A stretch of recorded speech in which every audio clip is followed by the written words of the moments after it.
Salam Canada, salutations frères et sœurs, toujours un plaisir et oui, un plaisir de partager le message avec vous, votre frère Eugène Névry. Alors aujourd'hui, nous allons aller dans le livre de Tobit. Tobit, son vrai nom, c'est Sangoabwam. Sangoabwam, qui veut dire le bon père, le bon père, le bon papa, où l'histoire a été usurpée au profit d'un personnage inventé du nom de Tobit. Sinon, c'est Sangoabwam. Sangoabwam, et parce que nous parlons de la vérité, nous parlons de la spiritualité, car la spiritualité est une question de race. Alors, aujourd'hui, nous allons parler d'un thème très important, car l'histoire de Tobit va nous révéler l'importance du respect, l'importance des lois, des recommandations, l'importance de la foi dans le verbe de l'Oba par la manifestation de sa grâce. Alors, l'histoire de Tobit est une histoire qui nous rappelle un peu la fidélité dans les actions, la fidélité dans tout ce que nous faisons, la fidélité dans le verbe de l'Oba, la fidélité au cœur même de notre existence, au cœur même de l'épreuve et même de l'incompréhension. Hein? Parce que le passage que nous allons lire va nous plonger dans une réalité, la réalité profonde, hein, est trop souvent négligée de la vie spirituelle, c'est-à-dire la fidélité au verbe de l'Oba, la fidélité, le respect des uns des autres, le respect de nos frères, l'amour que nous portons à nos frères. Et dans cet amour et dans cette fidélité, il y a quand même des épreuves. Et donc, c'est de ça que nous allons parler. Alors, le titre, d'abord, c'est la page 691, et oui, 691, toujours dans notre fameux livre très important, Kalata Dimsi, le livre mystérieux, le code caché de la Bible authentique. Parce que dans ce livre, nous avons toute cette révélation en profondeur, parce qu'on doit aller en profondeur de la vie spirituelle, des écrits. Et dans ce livre, dans ce grand rouleau très important, Kalata Dimsi, nous avons toute la révélation. Nous avons d'abord aussi Kalata Mbale, et aujourd'hui, nous avons Kalata Dimsi qui nous fait entrer en profondeur des Écritures, et cela est très important pour notre vie, pour notre avancement spirituel, pour tous ceux qui sont à la recherche de la vérité. Je vous exhorte à vous procurer tous ces rouleaux-là dans les éditions zulula100.com. Alors, le titre du livre que nous allons prendre, parcourir Sangoabwam, le veilleur. C'est dans Sangoabwam Tobit, chapitre 2, on parcourir du verset 1 au verset 11. Alors, le titre c'est Sangoabwam, moi Sangoabwam, je devins aveugle. Moi Sangoabwam, je devins aveugle. Il n'a pas dit je vais devenir aveugle, mais il dit je devais aveugle. Et je lis. Sous le règne d'Ibaké, Ndomé, je reviens donc chez moi à Difoum et me retrouvais avec ma femme, nous, Nami Sabé, et mon fils Nengene durant la nuit. Point. On m'avait préparé un excellent repas. Il y a des événements qui sont passés, il y a plein de choses qui sont passées, et là, il dit, je reviens donc chez moi. Je reviens donc chez moi. Parce que le passage que nous lisons, ou bien que nous allons lire, comme j'ai dit, nous plonge dans une réalité profonde que souvent nous négligeons de la vie spirituelle. Car l'Oba, par la manifestation de sa grâce, ne nous épargne pas les souffrances. C'est parce que nous croyons au verbe de l'Oba, que nous avons cette connaissance, que nous essayons de suivre les lois et les recommandations, que nous n'avons pas de souffrance. Mais cette reconnaissance-là, hein, cette fidélité au verbe de Loba, ne nous place pas, surtout sous une cloche, je peux dire, d'humilité. Non, bien au contraire. Il n'arrive pas que ce soit par des raisons de fidélité que nous n'avons pas des épreuves. Et au cours de ce récit, nous allons le comprendre. Parce que dans un monde où l'on confond réussite et foi, obéissance, prospérité immédiate, il est essentiel de redécouvrir, comme je peux le dire, cette réalité spirituelle. Marcher avec le verbe de Loba n'est pas fuir la douleur, c'est apprendre à habiter dans cette douleur avec espérance. Et tout ce que Saint-Gobain a vécu, il dit, il revient, je me retournais, enfin il dit, je reviens donc chez moi à Difoum et me retrouver avec ma femme, Nami Saber et mon fils Nengene. Durant la nuit, on m'avait préparé un excellent repas. Au verset 2, il dit, je m'installai pour manger et on m'apporta sur la table beaucoup de bonnes choses. Beaucoup de bonnes choses. Verset 3, plus tard, après avoir fini de manger, durant cette nuit-là, je pris un bain, je sortis dans ma cour et je me couchai le long du mur de la cour, le visage découvert à cause de la chaleur.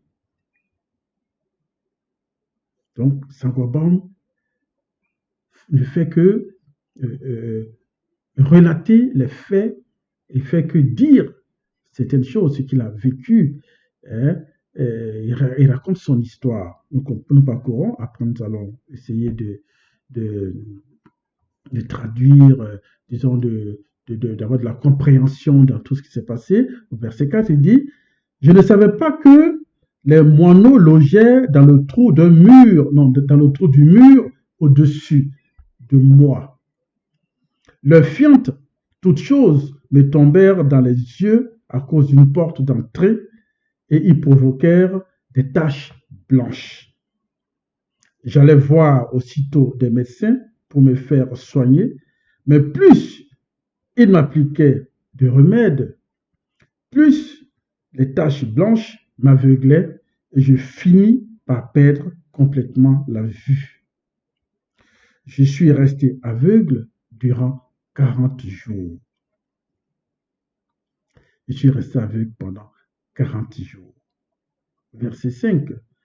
Les gens de ma parenté me plaignaient. Dibier s'occupait de moi pendant 20 jours, jusqu'à son départ pour le royaume de Dibanga, en parenthèse Elimaüs, je ferme la parenthèse, dans le territoire de Wasseyedou, en parenthèse Afrique de l'Est. Verset 6. À ce moment-là, ma femme, Nami Saber, dut gagner notre vie en faisant, comme d'autres femmes, des travaux de tissage, non point pour les cheveux. Verset 7. Elle les livrait à ceux qui les commandaient et eux la payaient. Or, elle termina une pièce qu'elle alla livrer à ses clients. Point. On lui donna le prix convenu et en plus un bon chevreau. En entrant chez moi, au verset 8, en entrant chez moi, le chevreau se mit à bêler. J'appelai ma femme et lui demandait d'où vient ce chevreau. N'a-t-il pas été volé? Rends-le à ses propriétaires. Nous n'avons pas le droit de manger une chose volée. Verset 9. Mais c'est un cadeau qu'on a ajouté à mon salaire, répondit-elle. Je ne la crus pas. J'insistais pour qu'elle rende le chevreau au propriétaire. Verset 10. À cause de cela, je m'irritais contre elle. Au verset 11, elle me répliqua, à quoi t'ont servi tes dons aux pauvres et tes bonnes œuvres? On sait bien ce que cela t'a rapporté. Alors, voici l'histoire de Sangoabon, Tobit, qui relate cette vie-là, qui relate ce qui s'est passé. Et l'histoire de Tobit, de Sangoabon, cette histoire nous enseigne ici une autre sagesse, celle du juste, qui, dans son zèle pour accomplir la volonté de l'Oba, tout en suivant les lois et les recommandations, tout en respectant ce qu'il a appris, ce qu'il sait du Verbe, ce qu'il sait de lois et des recommandations, se voit frappé, non pas pour avoir mal agi, mais pour avoir persévéré dans la justice, au moment même où il se donnait pour les autres. Nous allons venir dessus. Comme sa femme a dit, à quoi t'ont servi les dons aux pauvres, tes dons aux pauvres? Dans le verset 11, et tes bonnes œuvres. On sait bien ce que cela t'a apporté. Donc on voit même que il s'est donné pour les pauvres. Il a partagé. Parce que dans tout ce que nous vivons, par moments, on peut dire que il y a des fidélités qui font trembler le monde des ténèbres. Quand tu es trop fidèle, trop juste, le monde occulte nous regarde. Et dans cette fidélité, tu as des épreuves pour voir jusqu'où ta foi peut arriver. Il y a des obéissances qui dérangent même l'ordre juste établi. Et aussi, il y a des silences intérieurs qui crient plus fort que 1000 discours, 1000 paroles, 1000 choses. C'est dans cette tension que l'homme fidèle entre parfois dans l'épreuve.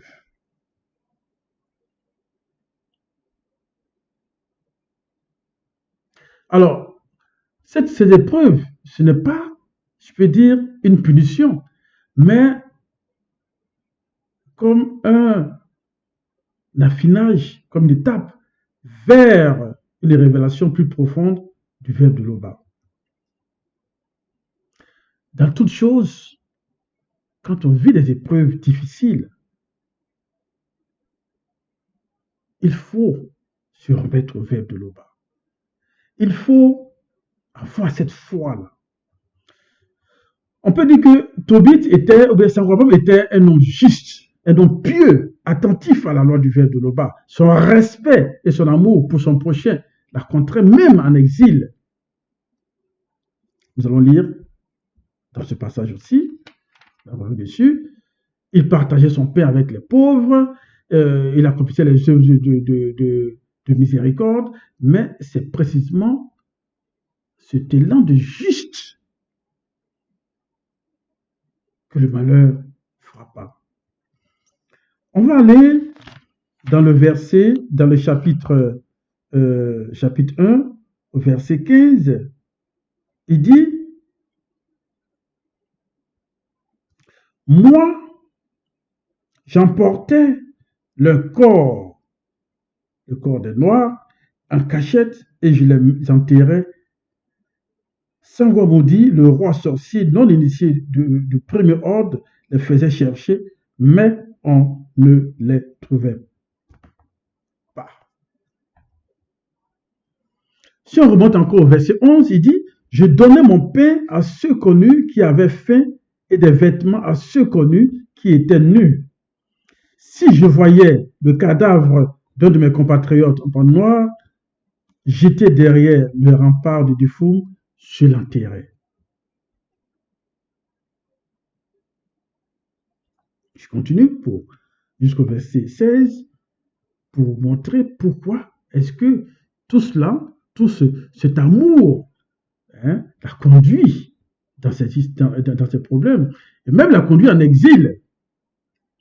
Verset 16, on dit, quelqu'un des Dufoum allait dire à Sangwa maudit, le roi sorcier non initié du premier ordre, que c'était moi qui les enterrais et je dus me cacher. Mais quand j'appris que Sangwa maudit possédait des renseignements sur mon compte et me faisait rechercher pour me mettre à mort, je pris peur et je m'enfuis. Verset 17, tous mes biens, sans exception, furent confisqués au profit du roi. Seul me restait Nonamisabé, Anna, en parenthèse, ma femme, et mon fils Nengene. Vous voyez, donc, l'histoire de Tobit nous rappelle que la justice divine passe par la miséricorde envers les hommes, envers les frères, envers les sœurs.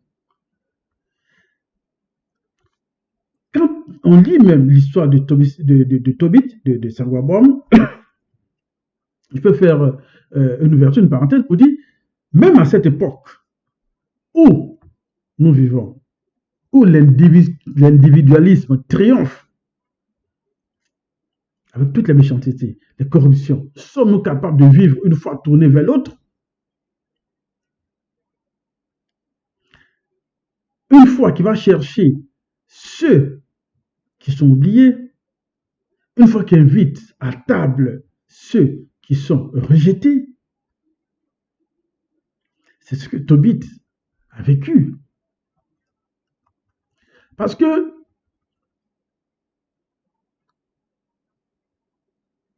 Tobit a vécu tout cela. Et par sa gentillesse, de par sa manière de vivre avec ses frères noirs, cela l'a contraint à l'exil. Et pour finir, et quand tout s'est calmé, Tobit est revenu à la maison auprès de sa femme et de son fils. Quelle grande joie! Comme lui-même il raconte. Et il dit au verset 2 du chapitre 2, je m'installais pour manger et on m'apporta sur la table beaucoup de bonnes choses. Il était content de retrouver sa famille.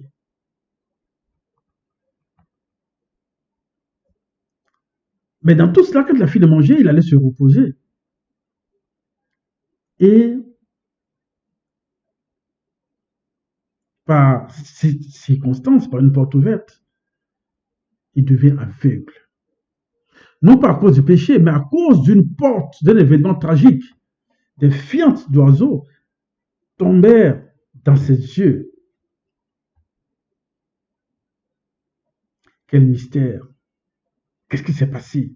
Quelle porte a-t-il ouverte? Lui qui voyait si clair, lui qui était bien portant dans la justice, physiquement bien portant, devient brusquement aveugle, incompris, réduit à l'impuissance. C'est le paradoxe de la vie spirituelle. Pour dire aussi que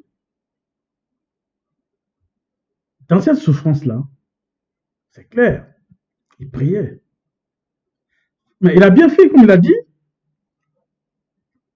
Il allait voir des médecins. Mais dans toutes choses, ce que nous savons, la chose, la première des choses, la première réaction que nous devons avoir, c'est de prier le verre de l'eau. C'est vrai, la prière, ça ne suffit pas. Il faut aussi aller consulter. Il allait voir les médecins pour le guérir. Mais plus on le guérissait, il devenait plus aveugle. Pour dire que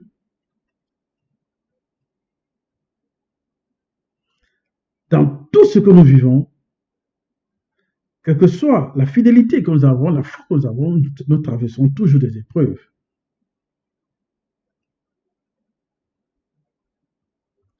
Parce que, et quand la douleur nous frappe, même souvent, nos proches ne comprennent pas. Sa femme, Nonabisabé, qu'on appelle gracieux, le nom, gracieux, est obligé de travailler pour nourrir la famille, pour tenir le foyer. Mais quand elle rapporte un chevreau, un salaire, Tobit, dans sa droiture, dans sa crainte, ce verbe de Loba, a cru à une faute et a accusé sa femme injustement. Alors, elle aussi, elle a réagi avec amertume. Et elle dit,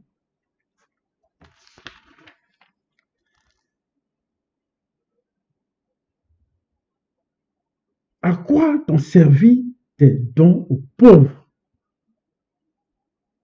Où sont tes œuvres? Où sont tes bonnes actions? Tout ce que tu as fait, voici où tu es. Et là, on sent le cri de ceux, d'une personne face à la souffrance injuste accordée à son époux. C'est le cri d'une épouse qui ne voit que la déchéance, là où son mari vit un combat interne. Elle voit la souffrance de son mari. Là, on voit même que dans ta foi que tu as avec le verre de Loba, seul tu souffres dans ta foi. Seul tu vis les conséquences, même dans ta propre maison.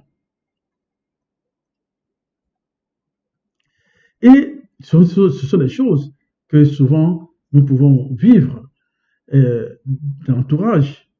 Tu vois là que ta foi te sauve. Mais une chose, quand on se lève pour la justice, restez toujours intègre. Parce que ce monde est très corrompu. Ce monde est méchant. Même dans votre bonté, dans votre foi, dans votre croyance, attendez-vous toujours à l'opposition. Mais dans cette opposition, ne reculez pas. La vérité portera toujours le fruit, même dans les larmes. Parce que, Saint-Gouin me dit, même quand on a appris que c'est lui qui faisait ça, on le recherchait, il a pris peur et il a fui. Il est obligé d'être à l'exil. Et tout cela, et quand il est revenu à la maison, il était heureux. Il y a eu une circonstance. Il a été privé de vue.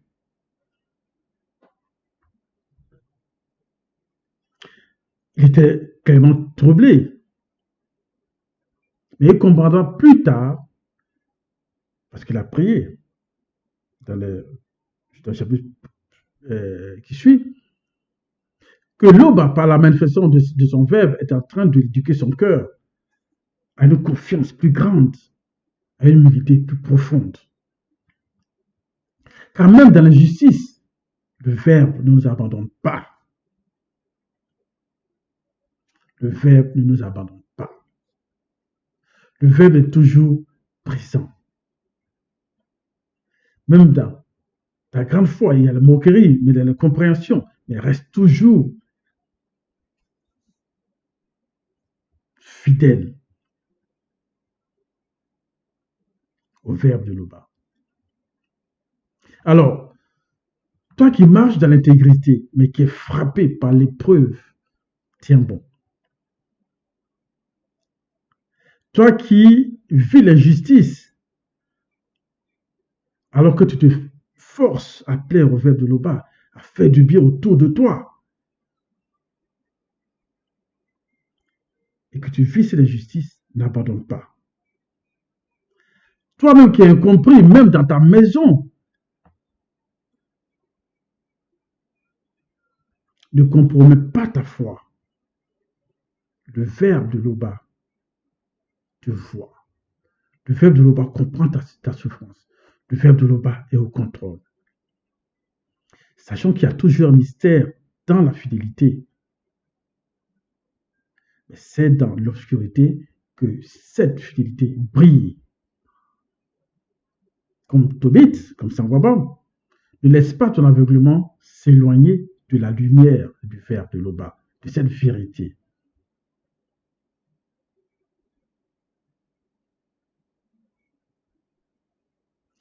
Alors, c'était là le message du jour. C'était l'exhortation que Loba, par la manifestation de sa grâce, nous donne la force de résister et d'être fidèle. Même lorsque nous traversons toujours des difficultés. Loba, toujours glorifié.